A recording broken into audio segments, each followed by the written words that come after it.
Hey everyone, this is Abhishek Pradhan and I welcome you all for today's show. Today's show is going to be a story narration and the title of the story is Sigurd and Fafnir. So before we get started, let's have a small introduction about the story. So this story of Sigurd and Fafnir comes from the Nordic mythology.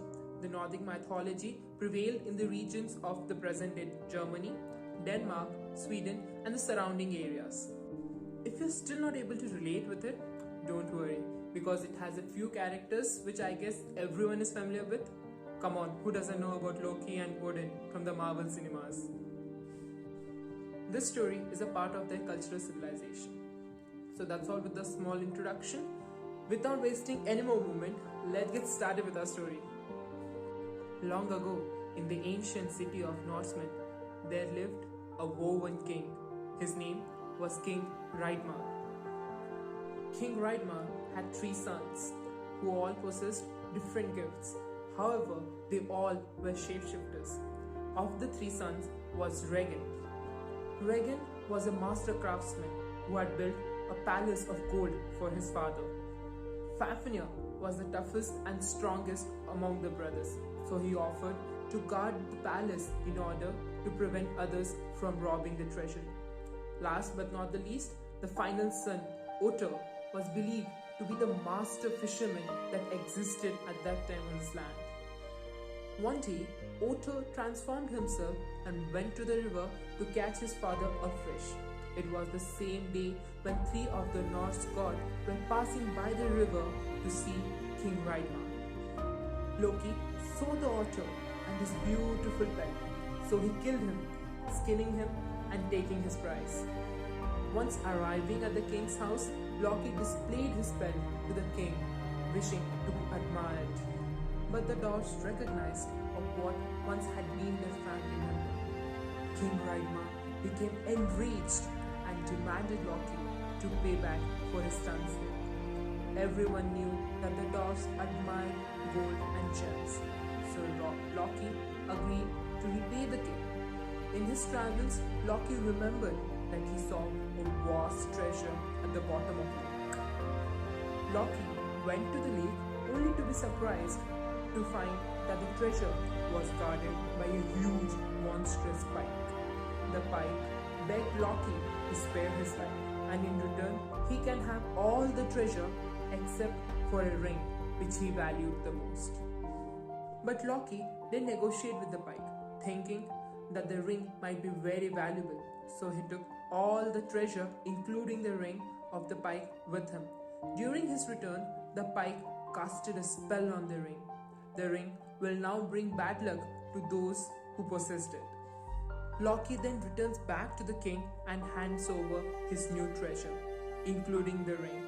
Loki then informs the king about the spell on that ring, but King Hreidmar didn't seem to care. He kept all the treasure, including the ring, for himself. Over time, Fafnir and Regin began to covet for their father's ring. They then planned and killed their father. But Fafnir took the ring for himself and transformed himself into a monstrous dragon that spewed venom, scaring his brother away. Knowing that nobody could defeat him in his dragon form, Fafnir then decided against changing back into a dog. He then kept the ring in his father's place and went out in the woods, where he breathed poisonous venom. In a few moments, the entire forest was covered with venomous smoke and blood. Those who even dared to enter into the venom were being scared off with the monstrous roar of Fafnir. Meanwhile, after being driven away, Regin then travelled into a far-off kingdom, far from his brother and father's place. There, he became a master craftsman and a blacksmith. He then took in a young warrior named Sigurd, whom he raised as his foster son after his father's death. Eventually, Regin would reforge Sigurd's father's sword, making it far more powerful than it was ever before. Sigurd, a brave young warrior, and now with the sword, it intensified his strength. Meanwhile, Regin still yearned for the gold ring that resided in his father's place. So, in order for the repayment, he asks the young warrior to slay the dragon that guarded his father's place. Sigurd traveled into the forest surrounding King Hreidmar's castle. There, Odin appeared before him, telling him to dig a hole to hide himself from the dragon.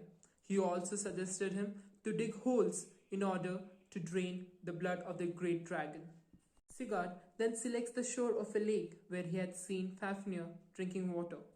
He waits as the dragon stumps through the woods, and once the mighty beast crawled from his cave, Sigurd then stabbed him on his shoulder with his father's sword.